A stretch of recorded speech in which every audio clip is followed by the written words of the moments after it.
Muy buenas noches, bienvenidos a Desacuerdo. Hoy día vamos a hacer un ejercicio de escenarios prospectivos. El rasgo, digamos, más particular de la situación actual del país es la incertidumbre. Es decir, las encuestas detectan que la mayor parte de los bolivianos, más de la mitad de los bolivianos, están inseguros de lo que va a ocurrir en el futuro. Y una forma de expresar esta inseguridad es precisamente sosteniendo que las cosas van a ir a peor. Las personas preferimos que, aunque sea peor, tener una certeza de lo que va a pasar, aunque sea peor, porque la duda, precisamente la incertidumbre, es realmente una cosa incompatible con nuestra tranquilidad, por supuesto. Por eso decidimos dedicar el presente programa a hablar esta noche, a hacer un ejercicio de lo que los analistas políticos suelen llamar escenarios prospectivos, es decir, la anticipación de hasta dónde se puede, qué puede ocurrir en el futuro, qué es lo que puede pasar, ¿no es cierto? Por supuesto, nos vamos en este análisis limitar al corto plazo, ¿no? ¿Qué podemos esperar en los próximos meses? Incluso en Bolivia está tan complicado que quizás en las próximas semanas, cómo eso nos va a hacer llegar al 2024, qué quiere la gente que pase, qué es lo que la gente está esperando, pero versus cuál es la realidad de lo que está pasando. Haremos esta noche un ejercicio en 3 campos. El primero, las elecciones judiciales, si se realizarán o no, qué opciones existen de mantener el funcionamiento del órgano judicial si es que las elecciones judiciales no se realizan. El segundo, que es, yo creo, el gran tema de la política boliviana, es la división del MAS, ¿no es cierto? Después de que el expresidente anunciara hace días atrás, bueno, la anterior semana, el anterior domingo, para ser específicos, que se lanza de candidato a presidente del país. Una de las alas, la evista, está de acuerdo con el Congreso laucaeñe, lo está promoviendo al Congreso laucaeñe que viene en los próximos días. El Pacto de Unidad, supuestamente el Pacto de Unidad, esta ala que es más bien arcista, más oficialista, ha dicho que no reconoce el Congreso en laucaeñe y que más bien lo que va a suceder es un cabildo, un gran cabildo para el 17 de octubre, que es el Día de la Recuperación de la Democracia, en la Ciudad del Alto, ¿no? Y el tercer tema que creo que nos interesa a todos, por supuesto, es el tema económico. Bueno, vamos a comenzar para adentrarnos un poquito, dar algunas luces de cómo vamos a ir armando este tipo de escenarios. Los parlamentarios que siguen a Evo Morales, es decir, el habla evista en el Parlamento, denuncian que las autoridades dentro de la Asamblea Legislativa no quieren tratar la ley de convocatoria a los comicios judiciales. En la semana también ha habido una resolución, un llamamiento que hace la CEDIH al país para que estas elecciones puedan realizarse en este año, ¿no? El sector oficialista se volvió minoritario, es decir, hoy día no hay mayoría en la Asamblea Legislativa. Tienes 4 bloques, en el MAS están los arcistas y los evistas, tienes por un lado Comunidad Ciudadana, que tampoco es un bloque homogéneo, y tienes por otro lado Creemos, el bloque de Creemos, que tampoco es un bloque homogéneo, ¿no? Entonces, en esta figura es muy complicado definir la lista de candidatos, ¿no? El ala evista acusa y dice que al no poder, digamos, el oficialismo, es decir, el ala arcista, definir quiénes van a ser los candidatos, esto haría que pierda la influencia que supuestamente tiene ahora mismo sobre el Poder Judicial. Por supuesto, los oficialistas han negado rotundamente esta cuestión. Además del tema político, digamos, que les estoy describiendo para las elecciones judiciales, cruza también temas jurídicos. El Tribunal Constitucional ha impedido o ha observado la ley de elecciones judiciales porque no estaba aprobada con los dos tercios. Entonces, la Asamblea Legislativa en la Cámara Alta, en la Cámara de Senadores, aprueba con 2 tercios la ley. Luego sale una observación del Tribunal Supremo de Justicia, haciendo una cosa muy fea, que es ser juez y parte, ¿no es cierto? Porque evidentemente fallar sobre este tema los involucra a estos tribunales, porque estos tribunales son los que van a ser cambiados el momento que se realice la ley. Y son precisamente argucias jurídicas las que están impidiendo que se realice la ley, más allá del desorden que existe en la Asamblea Legislativa, por supuesto. Bien,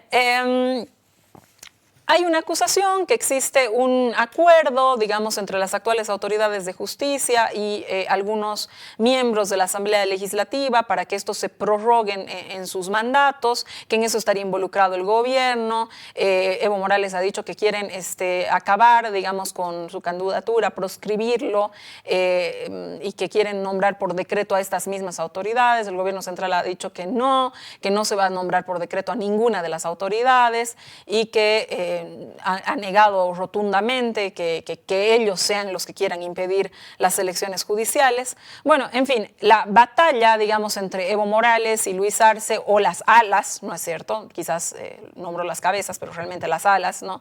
Son cada vez peores, desde temas de las elecciones judiciales, como los que les acabo de contar, hasta lo del fútbol. Hasta lo del fútbol fue motivo de pelea, digamos, en el tema de lo de las alas, ¿no? Lo decía antes, hay el anuncio de la candidatura de Evo Morales, el Congreso en la Ocaña que se va a realizar.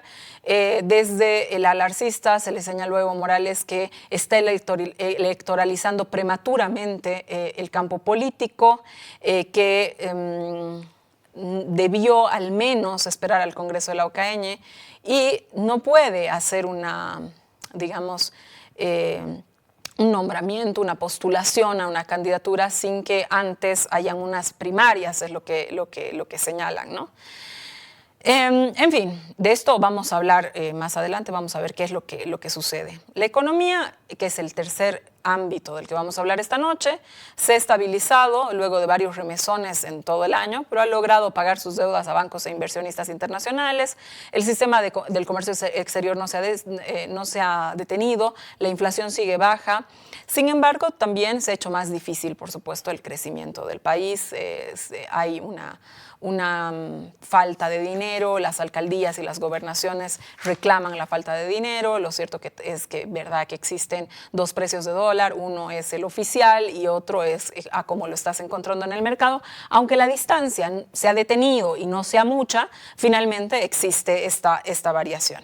Y luego la expresión, esta declaración que ha hecho el presidente Luis Arce, con esta expresión del hemos tocado fondo, que se ha hecho famosa, ¿no?, en cuanto a las reservas de gas, que las reservas de gas estarían llegando a su límite. Por el otro tema, el tema de la extracción de litio, que es un proceso complejo y es normal que, por supuesto, un proceso tan complejo como este tarde, pero nosotros, para todos los bolivianos, estamos contra reloj porque necesitamos esa venta, necesitamos esos dólares. Así que va a ser un programa, vamos a hablar un poco de todo, intentando ver cómo llegamos al 2024, qué es lo que va a pasar en estas semanas desde una mirada un poco más amplia. Quédese con nosotros. Volvemos, vamos a hacer esta noche unos escenarios prospectivos. Conmigo está José Luis Exeni. José Luis, bienvenido, buenas noches. Buenas noches, Susana, me da mucho gusto. Con nosotros también Lourdes Montero. Lourdes, bienvenida. Un gusto, Susana. Gracias por la invitación. Y por Zoom con nosotros, que lo hemos agarrado de viaje, pero no lo hemos dejado irse, Armando Ortuño. Saludos a todos, José Luis, Lourdes, Susana, gracias por la invitación. Armando, quiero empezar contigo. La anterior semana has escrito un artículo muy interesante que hablaba precisamente de qué es lo que puede pasar con una asamblea legislativa desordenada. Al principio de mi introducción expliqué el tema de lo de las elecciones judiciales. ¿Cómo crees que estas elecciones puedan desarrollarse en medio de ese conflicto? ¿Cuál es tu postura? ¿Qué piensas? ¿Pueden suceder las elecciones judiciales? ¿No pueden suceder? En tanto no suceden, el Tribunal Constitucional se constituye en un suprapoder, no se constituye. A ver. Susana, pero a mí me interesaba mucho tal vez plantearte una hipótesis fuerte en torno a tu pregunta. ¿Qué es lo que viene por delante? Nuestra lectura, hasta donde uno puede, del futuro. Obviamente el futuro de relativamente corto plazo. Para mí hay dos datos que me parece que son fuertes para empezar y voy a concluir con tu punto. Uno es que estamos en un momento en que los niveles de incertidumbre, tanto política como económica, están aumentando en el país. Y obviamente eso tiene que ver con razones externas, que no vamos a entrar en la discusión, pero creo que la novedad es que el país se enfrenta a una serie de retos muy grandes en el ámbito institucional. Ahorita vamos a hablar del tema judicial y otros temas, también en el tema económico, pero yo estoy preguntando cuál era el rasgo de esta coyuntura. Y para mí el rasgo no es solo la cantidad de problemas o la dimensión de los problemas, sino la creciente incapacidad o dificultad de la política para resolver eso. Y me parece que ese es realmente el punto central para pensar escenarios en Bolivia en este momento.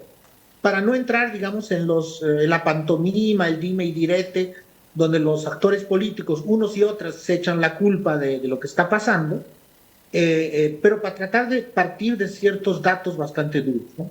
Para mí, esta incapacidad de la política o dificultad de la política para hacer frente a problemas graves que el país está encarando, tiene que ver con dos rasgos que me parece que vienen de hace unos años y que no nos hemos dado cuenta o no les hemos valorado en su dimensión. El primero, para mí, es el fin, ya creo que ahora ya claro, de un esquema de gobernabilidad basado en la hegemonía de un partido y en el liderazgo de una persona.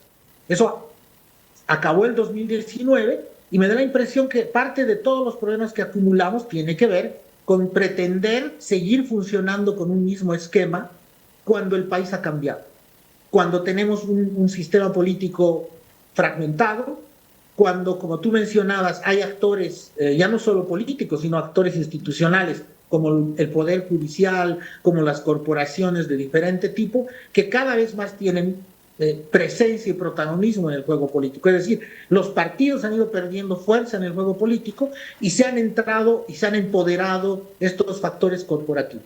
Por otra parte, ya no hay un liderazgo que ordene o que defina las cosas. Estamos en un sistema mucho más fragmentado y con menos poder, por lo tanto. Entonces, esos elementos me parece que son elementos más estructurales y me dices prospectiva, yo me animo a pensar que esos elementos no van a cambiar en el corto plazo. Y al contrario, lo que estamos viendo en estas semanas es la exacerbación y finalmente ya la visibilización de sus problemas. Y te lo digo con titulares para no entrar en toda esa parafernalia de los políticos que dicen uno, este tiene la culpa, que no sirve de mucho eso. A ver, ¿qué son los puntos duros que en este momento ya tenemos que considerar? El hecho de que no hay mayoría parlamentaria a favor del gobierno. Si uno ve los datos, vemos solo dos votaciones. La votación del otro día sobre la ley de imprescriptibilidad y la otra vez la censura del ministro de gobierno. En los dos casos, el oficialismo, digamos, gubernamental, arcista, ha logrado juntar a 45 diputados en la Asamblea. Eso es un tercio de la representación de diputados. Es decir, estamos con un gobierno que tiene seguro un tercio de la representación. Sí, es un problema de 5 diputados más, 6 diputados más para tener una mayoría. Estamos hablando de que en este momento el gobierno tiene una garantía de un tercio de los diputados más o menos, y por lo tanto tiene 2/3 de diputados a los que tiene que convencer de alguna manera para poder apoyar sus opiniones. Entonces, hemos entrado en lo que algunos cientistas políticos llaman gobierno dividido, es decir, algunos órganos del Estado con un signo político y en otros signo. Entonces, eso complejiza todas las decisiones. No es algo que me estoy inventando. Y vengo a tu pregunta. Tú me preguntas, ¿por qué está bloqueado el tema judicial? No más allá de los intereses, medias verdades de unos y otros. El problema más básico para entender el bloqueo en el que estamos es el siguiente. Para elegir autoridades judiciales necesitamos 2/3 de votos.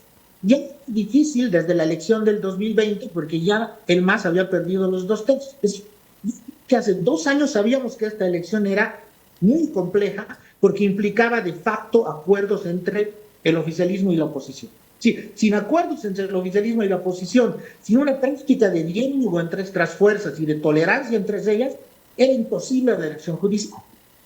En estos 2 años, adicionalmente a ese problema de la polarización, se ha agregado la división del MAS.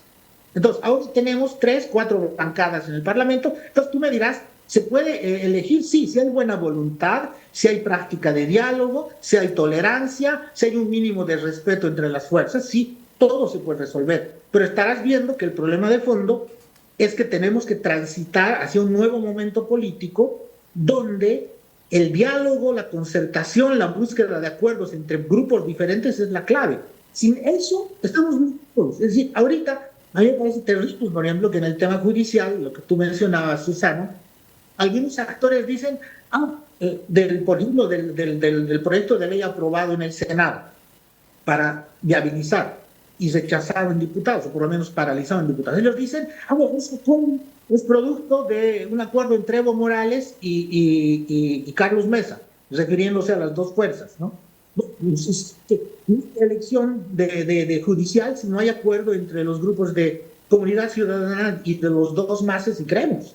Es decir, oye, es decir, si no hay acuerdos, no va a haber desbloqueo, no va a haber jueces en enero y por lo tanto, a partir de enero vamos a funcionar con un sistema judicial, no sé en qué condiciones, con qué legitimidad, y que puede ser más un problema que una solución a los problemas. Ahí, Armando. ¿Okay? A ver, Armando, ahí nos quedamos.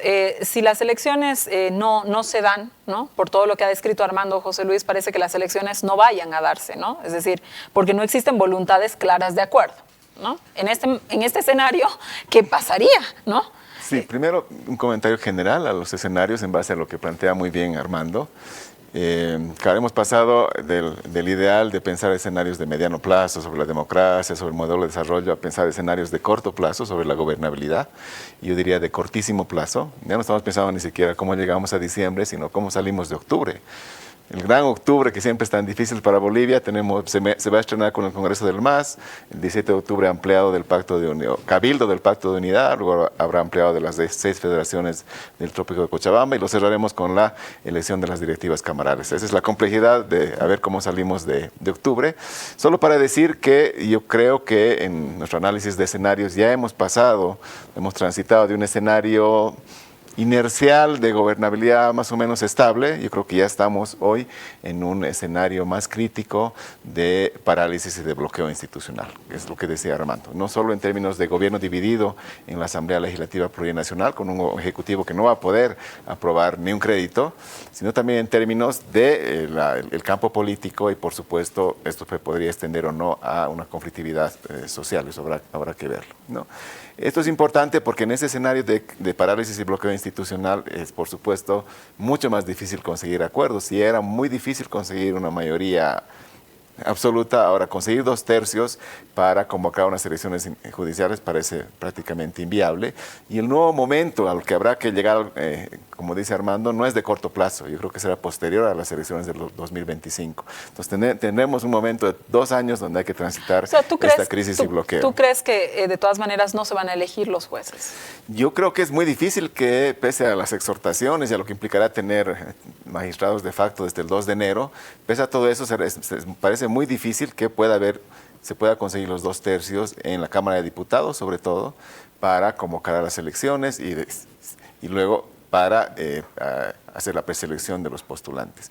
¿Eso qué implica? Si ya habíamos asumido, en algún momento dijimos el 2023 es el año de la justicia en Bolivia, y las dos iniciativas que habían, primero ese referendo por iniciativa de los juristas no independientes, fracasó, y ahora está fracasando la elección judicial. Entonces no vamos a tener elección, no va a haber reforma de la Constitución en un contexto de crisis del sistema de administración de justicia. Entonces yo creo que no es un tema de corto plazo, no creo que se resuelva con una ley que de pronto van a aprobar los diputados. Yo creo que el esquema está planteado para pensar en una prórroga o autoprórroga de magistrados de porque además ellos también están jugando un rol, es decir, no es solamente un tema de la Asamblea Legislativa, es decir, claro, ahí lo dije en la introducción también, se constituyen un poco en juez y parte, de decir, bueno, la observación, los 2/3. Cuando se trataba de la misma ley, claro, de la anterior elección, ¿no? Era exactamente la misma ley que no había tenido ninguna observación, pero esta sí tiene observaciones. Esto empieza como una separación entre oficialismo y oposición, porque aprueba una convocatoria, un reglamento, la oposición lo observa. Luego pasa a ser un tema de manejo instrumental del gobierno, porque no quiere elecciones para tener algunos acuerdos ahí con los operadores de la justicia. Y ahora fueron los propios operadores, acordate que durante 120 días, nada menos, bloquearon las elecciones judiciales. Y luego pusieron una condición muy difícil de cumplir. Se aprueba por ley, no como se hacía antes, y se aprueba con 2/3. La Constitución solo prevé 2/3 para la ley de autonomías, no para las otras leyes, ¿no? Menos esta. Sí, Armando. Susana, a propósito de eso, yo lo que quiero ver un poco es la patología del problema. Vamos con Armando. A mí me parece, Sí, te decía que lo que hay que ver un poco es la patología de este problema. Yo creo que es más, como tú has dicho, es más complejo solamente que las peleas entre oficialismo y oposición y luego entre arcistas y evistas. Eso ya plantea un enorme reto de acuerdos, pero además lo que tú has dicho es un dato creo que es cada día más evidente. Hay actores, no actores políticos, sino actores institucionales, en este caso operadores en el Poder Judicial, que en cierto sentido instrumentalizan el conflicto político para mantenerse en sus puestos, ¿no es cierto? Es decir, la debilidad de los partidos, el hecho de que los partidos están peleados a muerte entre sí, que no logran ni un mínimo acuerdo, facilita que ciertos otros actores entren en la cancha política y bloqueen las cosas en su beneficio. En su beneficio. ¿Entiendes? Ahí sí, exacto. Ahí nos quedamos, Armando. Quiero ir con Lourdes antes. Un segundo. A ver, ahora, se supone que hay acuerdos con el Tribunal Constitucional. ¿Cuáles serían estos acuerdos, Lourdes? El expresidente Evo Morales ha denunciado y ha dicho lo que pasa es que quieren bloquear mi candidatura, ¿no? Hay otros juristas que hablan del tema de la reelección y el fallo, etcétera, ¿no? Entonces, ¿con qué argumentos se podría bloquear una candidatura? ¿O cómo ves vos que vayan? O sea, porque hay muchas acusaciones, ¿no? Y por ahí son solo acusaciones, ¿no? Yo, a ver, soy de la idea, que por ahí es muy inocente de mi parte y me equivoco, ¿no es cierto?, que es el Tribunal Constitucional que se ha convertido en un suprapoder por razones políticas. Y que es ese Tribunal Constitucional que va a hacer todo lo que sea necesario para quedarse en el lugar donde está, ¿no? O sea, más allá de, lo que pasa es que los evistas lo han llamado, lo que pasa es que los arcistas están haciendo una cosa u otra, a mí me parece que la política normalmente es como se ven las cosas, más allá de cómo uno intenta darles unos marcos a veces, más allá de lo evidente. Lo evidente es que estos tipos no se quieren ir. Si tú te hicieras la pregunta en términos de quién gana con este bloqueo que tanto Armando como José Luis han descrito, claramente tienes unos actores con un liderazgo casi individual. No es un proyecto político, no es ideológico, es simplemente que quieren quedarse en el lugar de poder donde están. Y han descubierto que efectivamente este conflicto enraizado en nuestro sistema los convierte en un suprapoder. Y eso lo estamos viendo en toda América Latina, o sea, los sistemas de justicia realmente, más que solucionar problemas de justicia, se han vuelto un verdadero problema para la gestión política.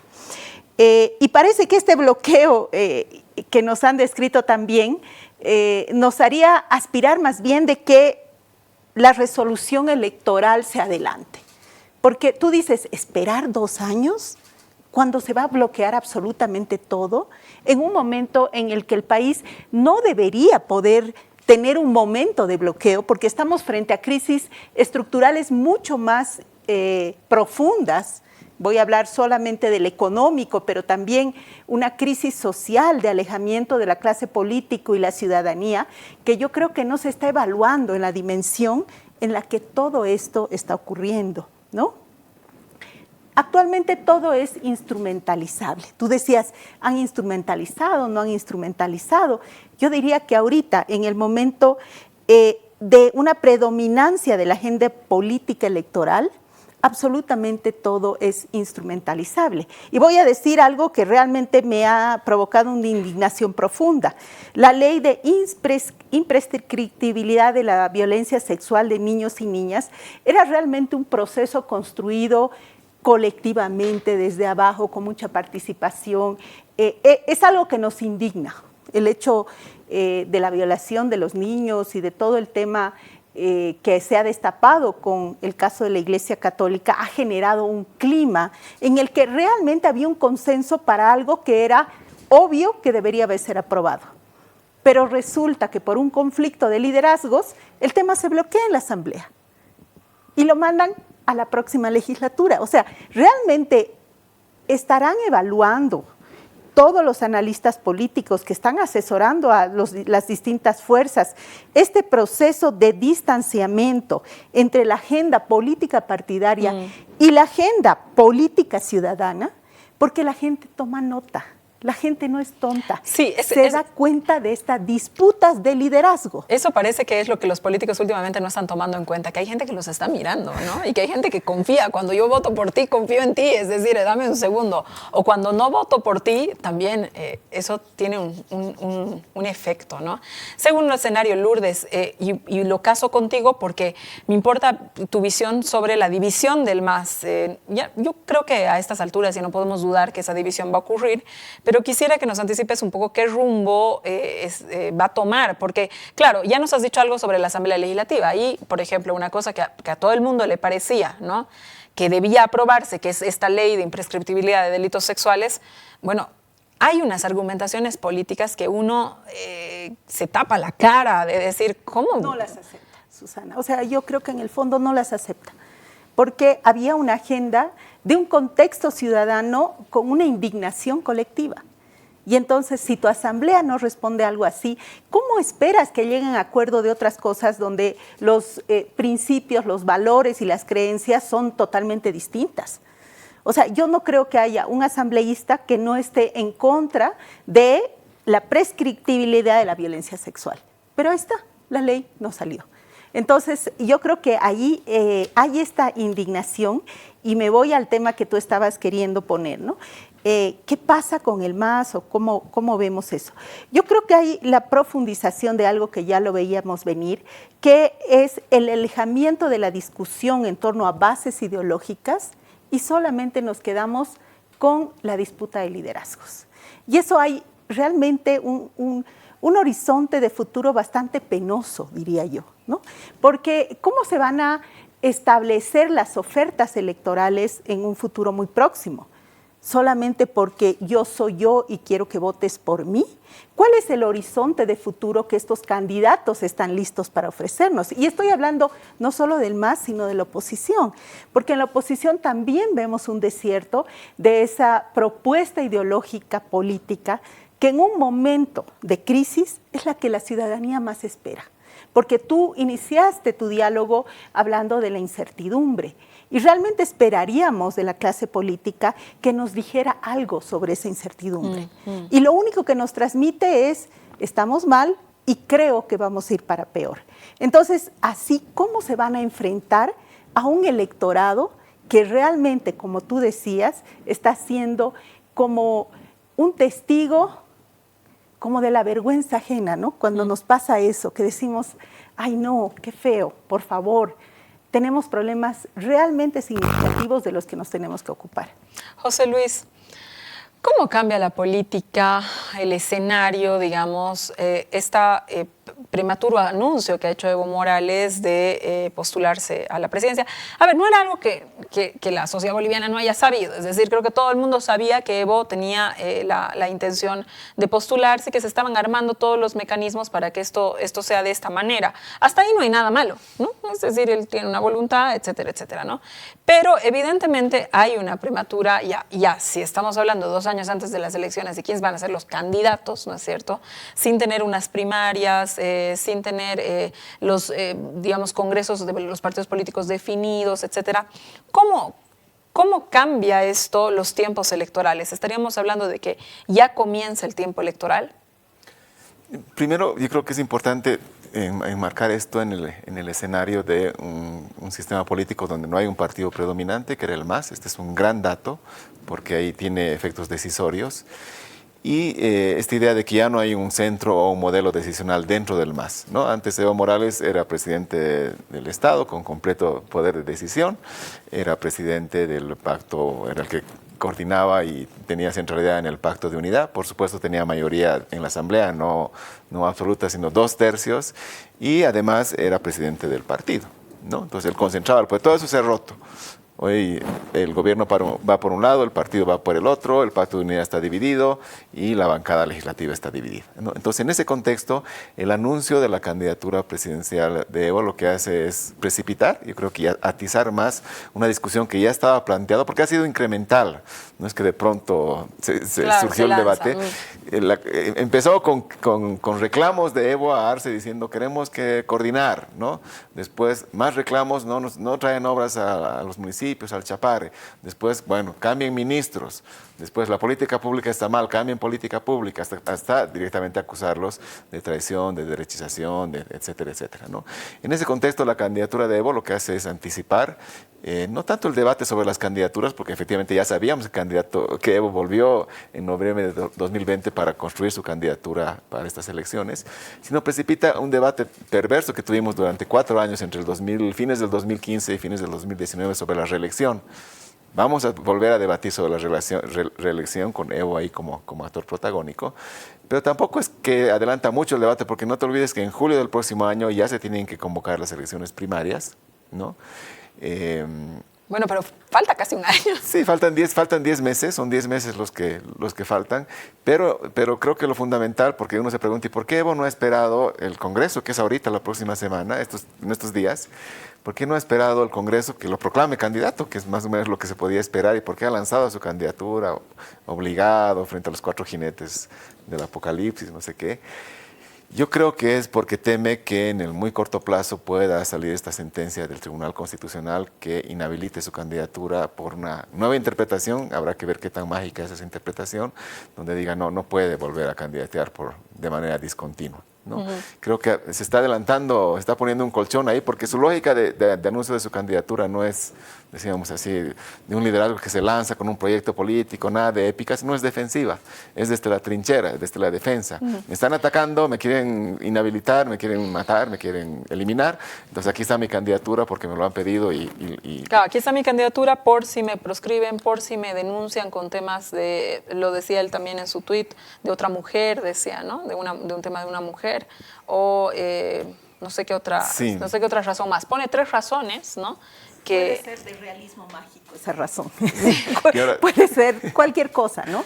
Pero él está calculando que el costo de su inhabilitación sea mayor, ¿no? Entonces la lanza de una vez para que... y él siempre ha tenido, creo, ese espíritu, ¿no? De estar adelante, lanzando. Y eso era una virtud en él, ¿no? Siempre dominar el escenario político a partir de poner siempre 2 pasos al frente. Yo creo que por ahí va su lanzamiento de su candidatura. Sí, y muy puntual. El efecto de corto plazo obviamente es formalizar la división dentro del MAS, como tú bien señalabas. El MAS partido por un lado con el Congreso en la Ocaeña, el Pacto de Unidad por otro, con el Cabildo en el Alto. No es que Arce haya renunciado al MAS, ni Evo haya renunciado al Pacto de Unidad, pero ya se formaliza la división, con todo lo que eso implica, no tanto en el MAS, porque finalmente el MAS es un partido, un instrumento político, sino en el Bloque Nacional Popular. Creo que ese es el horizonte que deberíamos pensar en el 2025. ¿Y qué pasa ahí, Armando, con el Bloque Nacional Popular? Es decir, las organizaciones sociales, quiero hablar de esto, ¿no? Es las organizaciones sociales que parecían que muchos, digamos, incluso autores bolivianos decían, en las organizaciones sociales reside ese poder y no son las organizaciones sociales que no van a permitir la división, que finalmente eso está en cúpulas, etcétera, ¿no? De eso hemos hablado mucho, se ha analizado mucho, pero hoy día vemos que la situación es otra, es decir, tú tienes CESUD-CB por un lado, una CESUD-CB de ambos lados, es decir, todas las organizaciones sociales prácticamente tienen una representación para ambos lados. Entonces, ¿cómo afecta esto al movimiento popular? Mira, Susana, yo creo que todavía estamos por ver, ¿cierto? Yo creo que una de las grandes incógnitas de estos escenarios para mí es, y creo que lo mencionó algo Lourdes, pero yo lo amplificaría. Es decir, que detrás de todo esto estamos viendo, digamos, todos son movimientos en torno a las dirigencias, es decir, a las élites políticas en conflicto. Pero no sabemos todavía muy bien, o tenemos muy poca información sobre cómo reacciona la ciudadanía o cómo reacciona específicamente el votante del MAS, por ejemplo, ¿no? Entonces, creo que una de las grandes incógnitas para los siguientes meses es efectivamente cómo estos conflictos de dirigencia se reflejan, por una parte, en la base militante, pero también en los masivos y mayoritarios y millones de electores de un lado u otro, ¿no? Entonces, eso no sabemos. Lo que sí yo coincido es que el sentimiento en general es de desaliento, de cansancio, digo en general de la gente, porque aumenta la incertidumbre, ¿no? Y me parece que lo que decía José Luis sobre la crisis del MAS, a mí me parece que incluso a nivel de las dirigencias sociales, estamos hablando otra vez de dirigencias. Yo no sé cuánto esto yo me tengo la impresión que hacia abajo hay una creciente sensación de incomprensión, de molestia y de incertidumbre frente a esto, ¿no? Porque yo creo que el punto central es los impactos en el muy corto plazo. ¿Qué está pasando? Es decir, una cosa es que los políticos se insulten todos los días, que se bloqueen, entonces, digamos, a la gente al final le vale un rábano. Pero ya empieza a preocuparle cuando leyes importantes, cuando los créditos, cuando la economía puede verse en riesgo por las actitudes de los pueblos, ¿no? Y entonces aquí la pregunta que uno tiene que hacer es, yo no sé quién está calculando bien en todos los actores, porque lo que pasa es, el gobierno no puede tampoco jugar eternamente la victimización, es decir, a mí no me dejan gobernar. Al final uno elige un gobierno para que solucione. Por lo tanto, una obligación del gobierno es encontrar mecanismos políticos para lograr acuerdos. Si no tienes mayoría, eso no es un drama. En muchos países hay gobiernos sin mayoría, pero el gobierno se hace cargo de que no tiene mayoría y construye mayorías y arma un esquema para construir mayorías. Ahí nos quedamos, Armando. Ahí nos quedamos, Armando. Me tengo que ir a un corte. Vuelvo para seguir armando un poco este complejísimo escenario, estos complejos escenarios en los que ahora mismo se encuentra el país. Quédese con nosotros. Volvemos, estamos armando escenarios prospectivos con tres importantes analistas del país. José Luis Exeni, quiero volver contigo. A ver, con todo este problema de división que existe en el MAS, que yo creo que prácticamente ya está roto, al final se va a terminar nomás mirando dos partidos, diría yo, ¿no es cierto? Entonces, ¿qué es lo que pasa ahí? ¿Qué es lo que hace el Tribunal Electoral? Primero, ¿cómo le afecta eso en su reputación, ¿no? Porque ya viene el tribunal tocado. Y lo segundo, ¿cómo se puede solucionar cuando un partido, ¿no es cierto?, dice, bueno, somos dos facciones, ahí, ¿qué pasa con el tribunal? Tú has trabajado ahí y me interesa que nos digas cuál va a ser al final el rol que va a tener que tener el tribunal. Sí, primero quisiera aportar dos datos rápidamente para abonar lo que decían Armando y Lourdes. Acabamos de recibir datos de una encuesta de la anterior semana donde preguntábamos a la gente si le interesan los conflictos internos en el MAS y solo el 20% dice que le interesan mucho o algo. El 80% dice que no le interesan poco o nada o son indiferentes, ¿no? Eso para mostrar la brecha de que hoy el gran tema del MAS que se divide, Evo, la reelección, no sé qué, no está tanto en la agenda de la gente. Y el segundo dato, tanto en la opinión pública como en los liderazgos, cuando hacemos como una especie de ranking de temas de preocupación, cuál es el tema que más le preocupa, sigue siendo de lejos el tema de la posible crisis económica con aumento de la pobreza y el desempleo, y el tema de la confrontación, del enfrentamiento político está muy por abajo, ¿no? Entonces hay como esta brecha que creo que es importante subrayarla. En relación a lo que decías, este conflicto, esta disputa ya ha degradado a la Asamblea Legislativa, ese es un dato, ha instrumentalizado al órgano judicial y al Tribunal Constitucional Plurinacional, y yo creo que está poniendo en serio riesgo a la institucionalidad electoral. Las presiones que se están dando hoy mismo en torno al Congreso del MAS, si el tribunal debería ir y supervisar ese Congreso, por supuesto que debería hacerlo, porque ha habido un partido que a través de su delegado ha dicho, aquí hemos convocado a un Congreso, lo que manda la ley de organizaciones políticas es que lo supervise, y por unanimidad han decidido ir a supervisar.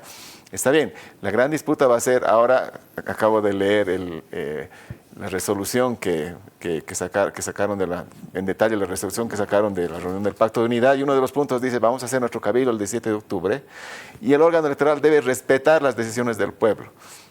O sea, el órgano electoral no solo va a ir a supervisar un Congreso que tiene decisión vinculante, sino también debería respetar, dicen, un cabildo que no tiene decisión vinculante.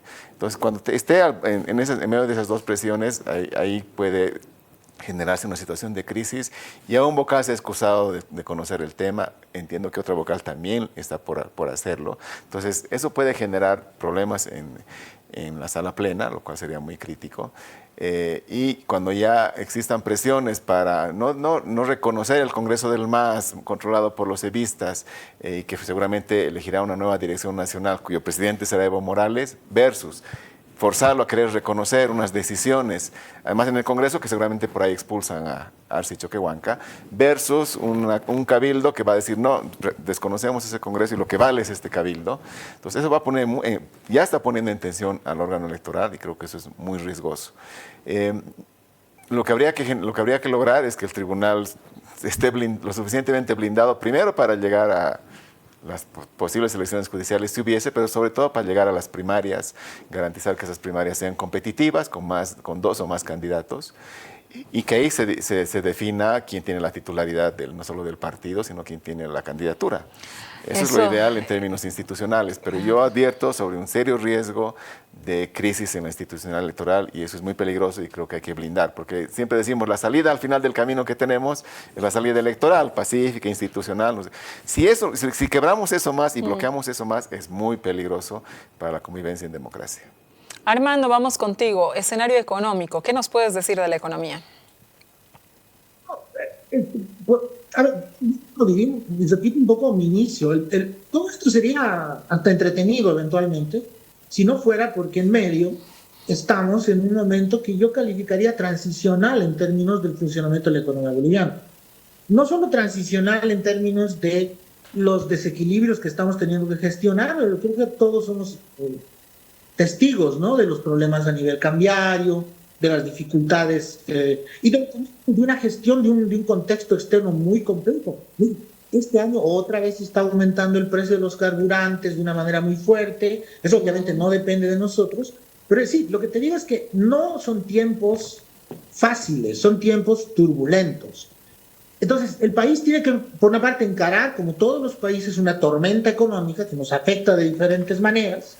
Una de las afectaciones más fuertes es el frente externo, pero adicionalmente yo le llamo periodo transitorio, porque también en este periodo el país en cierto sentido que tiene que transitar de una economía donde el gas era central a una economía que probablemente va a diversificar más las exportaciones, está la posibilidad del litio y otras. En ese sentido, los siguientes 3, 4 años son años donde tenemos que capear un temporal económico y además tenemos que, en cierto sentido, impulsar un nuevo momento en la economía boliviana. Y quiero decir a la gente que no está todo horrible, más bien el país tiene probablemente posibilidades para transitar este periodo en buenas condiciones y empezar una nueva etapa. Sin embargo, para hacer esa tarea necesitamos decisiones políticas legítimas y con fuerza. Necesitamos acuerdos mínimos sobre muchas cosas.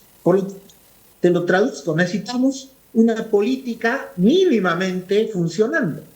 Entonces, a mí el gran riesgo, y te lo digo, es que este periodo transicional que tiene grandes retos en lo económico, algunos de ellos ya han estallado, puede verse nuevamente sobre la tormenta que ya estamos teniendo que gestionar, pues agregamos que los que tienen que manejar la tormenta se están peleando, están ocupados en otras cosas, no pueden ponerse de acuerdo si el timón va a la izquierda o va a la derecha, o hay uno que quiere llevarlo a la izquierda y el otro lo quiere llevar a la derecha, o el otro simple y llanamente no hace nada. ¿Ok? Sí, eso es la incapacidad de la política de poder ponerse a la altura del momento que el país está viviendo. Entonces, para mí, te digo, mira, detrás de lo económico, realmente lo económico, lo político se ha vuelto un tema central ahorita en la incertidumbre económica. Y no solamente son los tenedores de bono que se preocupan por la situación boliviana porque no hay mayoría en el Congreso, porque eso es, sino también es cualquier inversor en Bolivia que en este momento se pregunta, oye, yo puedo invertir los siguientes 2 años, ¿con qué garantías? Yo no sé qué va a pasar. Entonces, la política está, me parece, exacerbando elementos de incertidumbre y esos son elementos que nos deberían preocupar. Cuando en este momento lo que probablemente se va a demandar es claridad, certidumbre, un mínimo de estabilidad y un mínimo de acuerdo entre las fuerzas para poder dar salidas a los problemas, que como te digo, son problemas irresolubles. Creo que muchos de ellos se pueden resolver con un mínimo de buena voluntad y acuerdos. Perfecto. Lourdes, a ver, ¿qué dices tú del tema económico? Porque efectivamente Armando lo señala muy bien, ¿no es cierto? O sea, si tú tienes una política que solo le dé incertidumbre a la gente, eso después tiene efectos económicos, ¿no es cierto? Sí. Y lo que nos apunta José Luis, el 20% capaz está preocupado por la interna del MAS, el 80% del país está pensando en cómo va a resolver mañana. Así es. Y Armando nos estaba mostrando un horizonte, yo diría, de mediano plazo, pero en el corto plazo, el subempleo y el desempleo es un problema, ¿no? Y cada vez la gente va perdiendo, hemos perdido la esperanza de un ascenso social, que yo creo que fue lo que blindaba un poco la promesa electoral del MAS, y ahora más bien está muy preocupado por el descenso. Es decir, ¿cuánta más gente va a entrar a la pobreza en este corto plazo de una gestión ineficiente del conflicto económico? El segundo tema que es de mucha preocupación es la inversión pública. La inversión pública era una pata fundamental del modelo económico porque inyectaba recursos a la economía y eso implicaba que más gente podía hacer buenos negocios. Estamos en un momento de mucha crisis en la inversión pública y esto se vincula a algo que Armando lo insinuó, pero yo quisiera recalcarlo, que es la ineficiencia institucional. No solo para resolver problemas, sino para hacer la gestión cotidiana del Estado, ¿no? Él decía, no podemos victimizarnos como gobierno, no me dejan gobernar, sino han sido elegidos para resolver problemas. Y hablábamos de acuerdos mínimos. Además de los acuerdos mínimos que uno desearía tener en el sistema político, para blindar la economía necesitamos acuerdos mínimos para que funcione el negocio del litio. O sea, el litio puede ser otro motivo de rompimiento, de quiebre de nuestros acuerdos societales. Necesitamos acuerdos mínimos con los empresarios cruceños. En la agroindustria hay una salida en la diversificación de nuestras exportaciones. Necesitamos sentarnos, dialogar con ellos. Y por último, necesitamos acuerdos mínimos para que el sector de la minería contribuya más y mejor a la economía. Es decir, hay una serie de acuerdos mínimos, no solamente dentro del campo político, sino con un conjunto de actores que van a ser los que realmente interesen a la población por sus resultados en la economía. Creo que es eso lo que no nos está preocupando y ocupando dentro del campo político. Y es eso lo que le está preocupando a la gente, ¿no? Porque, bueno, uno cuando no solamente miras las encuestas, sino empiezas a hablar sobre estos temas económicos, uno siente que la gente empieza a manifestarse de forma distinta. Me tengo que ir a un corte y ya vuelvo con las conclusiones de este programa. Interesantísimo programa de escenarios prospectivos, realmente una situación política tremendamente compleja que está, digamos, afectando a el comportamiento de los otros actores. Armando, una conclusión del programa. Mi conclusión es la siguiente, y creo que hemos estado muy pesimistas en esta conversación de hoy, y yo creo que el escenario no es para menos. Pero creo que a mí lo que me lleva más a ese pesimismo y a esa gran preocupación es justamente que estamos en una coyuntura donde la política no está logrando ponerse a la altura de la complejidad del momento económico y social que está viviendo el país, de los retos que tiene enfrente y de su posibilidad, incluso es lo que tú has dicho y creo que es más triste. El país tiene capacidad, tiene posibilidades para capear el temporal y para estabilizarse en un buen sentido, que es lo que creo que queremos todos los bolivianos. Pero si la política no acompaña ese proceso, podemos perder incluso esa oportunidad de poder hacer un aterrizaje suave y empezar un nuevo ciclo de bienestar para los bolivianos. Yo creo que lo podemos hacer, pero la política tiene que poner de su parte. Y miren que lo que estamos reclamando de la política es algo muy simple. Estamos reclamando un mínimo de buena fe, un mínimo de confianza en algunos actores y me parece un mínimo de patriotismo en el sentido de entender que hay problemas que tienen que resolverse y donde hay que ponerse de acuerdo sí o sí. Si no hacen eso, y eso te lo puedo firmar, Susana, los ánimos no están como para ser indulgentes. Yo creo que en este juego, no sé si la clase política se da cuenta, aquí van a perder evistas, aquí van a perder arcistas, y aquí van a perder todas las variedades de opositores. Aquí puede empezar un proceso simple y llanamente de descredibilización total de toda la dirigencia política. Y eso tiene otras consecuencias. Yo no sé si todos estos actores son conscientes de que están jugando con fuego, este no es el momento, los ánimos están en otro lado de la propia sociedad, y cuidado que estén generando procesos que al final se los terminen de comer a todos ellos.